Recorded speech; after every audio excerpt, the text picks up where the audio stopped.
बरसा कर बेबस बच्चों पर मिनट मिनट में 5 तमाचे, दुक्करण मास्टर गढ़ते रहते किसी तरह आदम के सांचे।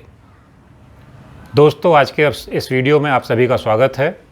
जो दुक्करण मास्टर का मिनट मिनट में 5 तमाचे बरसाकर आदम के सांचे गढ़ने का चित्र है, ये बाबा नागार्जुन ने 1955 में खींचा था। तब स्कूलों में पिटाई शिक्षा का एक प्रमुख माध्यम हुआ करती थी, लेकिन उससे भी पहले, दुक्करण मास्टर से भी पहले, जयशंकर प्रसाद ने अपने नाटक चंद्रगुप्त में शिक्षक का एक और चित्र खींचा था, जब धनानंद के अपमान से आहत होकर विश्वगुरु आचार्य चाणक्य कह उठे थे, मुझे चिंता या भीख की आवश्यकता नहीं धनानंद, मैं शिक्षक हूँ। यदि मेरी शिक्षा में सामर्थ्य है तो मैं अपना पोषण करने वाले सम्राटों का निर्माण स्वयं कर लूँगा। दोस्तों, यहाँ एक शिक्षक के रूप में दो भिन्न मॉडल हमारे सामने आ गए। एक तरफ दुक्करण मास्टर हैं और एक तरफ विश्वगुरु आचार्य चाणक्य। अगर हम बात करें शिक्षक की और शिक्षण की, तो हमारे जीवन में हम सभी कहीं ना कहीं शिक्षक हैं। परिवार प्रथम पाठशाला होती है और माता अपने बच्चे के लिए प्रथम गुरु। माता पिता से ही बच्चा संस्कार सीखता है और इस रूप में हम सभी कहीं ना कहीं शिक्षक का दायित्व निभाते हैं। हमारे कुछ साथी पेशे से भी शिक्षक हैं और हम सभी अपने जीवन में शिक्षक हैं। हमें ये चयन करना है कि आखिर हम सब किस तरह के शिक्षक बनना चाहते हैं। हम दुक्करण मास्टर बनेंगे या हम आचार्य चाणक्य की तरह बड़े इरादे लेकर राष्ट्र निर्माण में योगदान देने वाले योद्धाओं को गढ़ेंगे। दोस्तों, शिक्षक और शिष्य दरअसल एक ही सिक्के के दो पहलू हैं। हम सभी अपने ही जीवन में शिक्षक भी हैं और शिष्य भी हैं। हम ही पढ़ते भी हैं और हम ही पढ़ाते भी हैं। सीखने का यह सिलसिला आजीवन चलता रहता है। तो जब हम शिक्षकों की बात करते हैं तो शिष्यों की बात करे बिना दरअसल सब अधूरा अधूरा सा लगता है। और जब मैं शिष्यों की बात करूं तो उसमें मुझे जो सबसे ज़रूरी तत्व लगता है, जो एक व्यक्ति में सीखने की सबसे ज़रूरी चीज़ है, वो है सीखने की इच्छा। अंदर वो खालीपन का भाव कि मुझे कुछ सीखना है, और इसके अलावा अपने गुरु के प्रति सम्मान का भाव। बचपन में हम एक पहेली सुनते थे कि मूसलाधार बारिश हुई, एक घड़ा 2 घंटे उस बारिश में रखा रहा, लेकिन उस मटके के भीतर एक बूंद भी पानी नहीं गया। बताओ कैसे? और इसका उत्तर बड़ा सिंपल सा है, घड़ा उल्टा रखा हुआ था।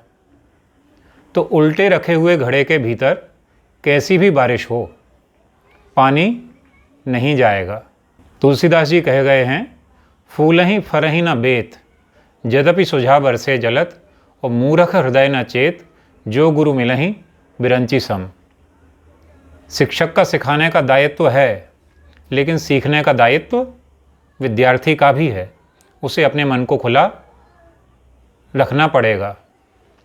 अगर कोई विद्यार्थी ये कसम खा के बैठता है कि दम है तो सिखा के बताओ, तो ऐसी स्थिति में शिक्षक का बस नहीं है कि उस विद्यार्थी को सिखा ले।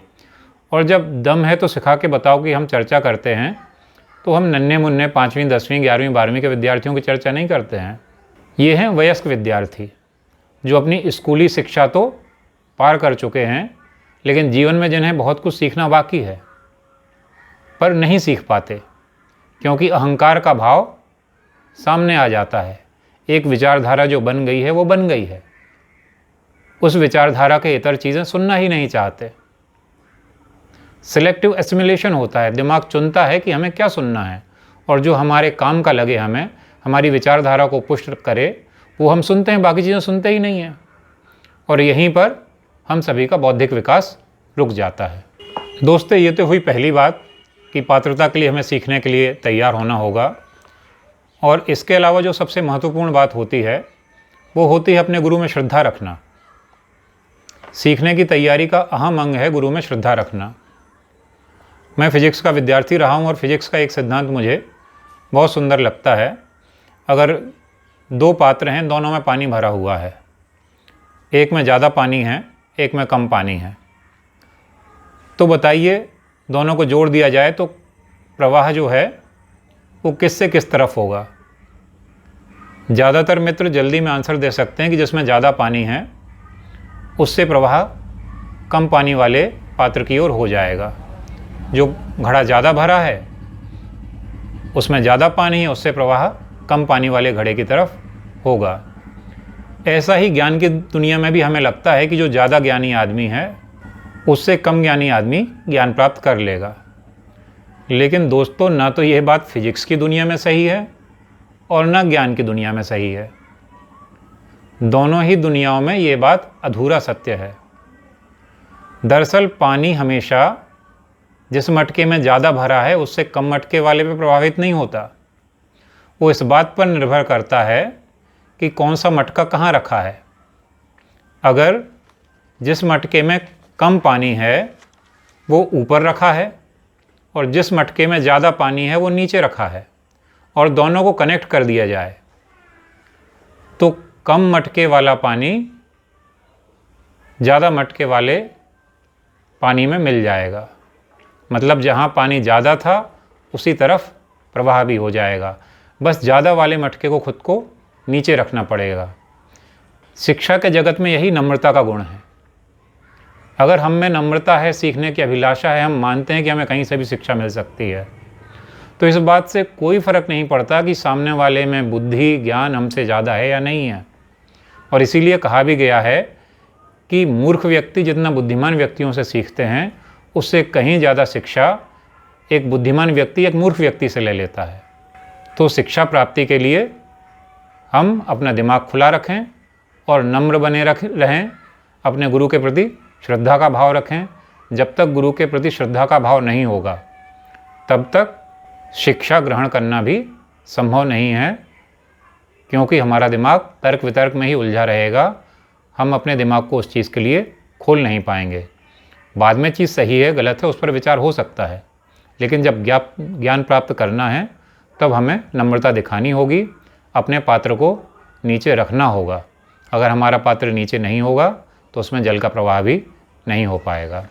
दोस्तों, गुरु के प्रति यह सम्मान का भाव हमारी संस्कृति में हमेशा से ही विद्यमान है। इसीलिए हमारे यहाँ कहा गया था, गुरु ब्रह्मा गुरु विष्णु गुरु देवो महेश्वरः गुरु साक्षात परब्रह्म तस्मै श्री गुरुवे नमः। अर्थात गुरु को ईश्वर तुल्य मानकर उसे नमस्कार किया गया है। और कई बार तो हम इससे भी आगे बढ़ गए हैं और हम कहते हैं, गुरु गोविंद दोऊ खड़े काके लागू पाएँ, बलिहारी गुरु आपने जिन गोविंद दियो मिलाए। अर्थात भगवान से जिस गुरु ने हमें मिला दिया वो गुरु भगवान से पहले भी प्रणम्य है। तो इस श्रद्धा के भाव से हम लोग आते हैं, लेकिन आजकल की शिक्षा व्यवस्था में ये श्रद्धा का भाव कम होता जा रहा है। एक शिक्षक के रूप में हमें ये चयन करना होगा कि हम दुखकरण मास्टर बनना चाहते हैं या सुखकरण मास्टर बनना चाहते हैं। चाणक्य की तरह राष्ट्र निर्माता गढ़ना चाहते हैं या रट्टू तोते ऐसे लोग जिनके पास डिग्री तो है लेकिन किसी काम के नहीं, ऐसे लोगों को गढ़ना चाहते हैं। बस इसी कामना के साथ कि हम सभी गुरुओं में गुरु की भावना का विकास हो और हम सभी शिष्यों में शिक्षा ग्रहण करने की योग्यता का विकास हो, आप सभी को शिक्षक दिवस की हार्दिक शुभकामनाएं। यदि ये वीडियो पसंद आया हो तो इसे लाइक और शेयर करना ना भूलें। और अगर आप हमसे लगातार जुड़े रहना चाहते हैं तो बगल में एक घंटी बनी होगी और सब्सक्राइब लिखा होगा, उन दोनों जगह क्लिक करके चैनल को सब्सक्राइब ज़रूर करें। धन्यवाद।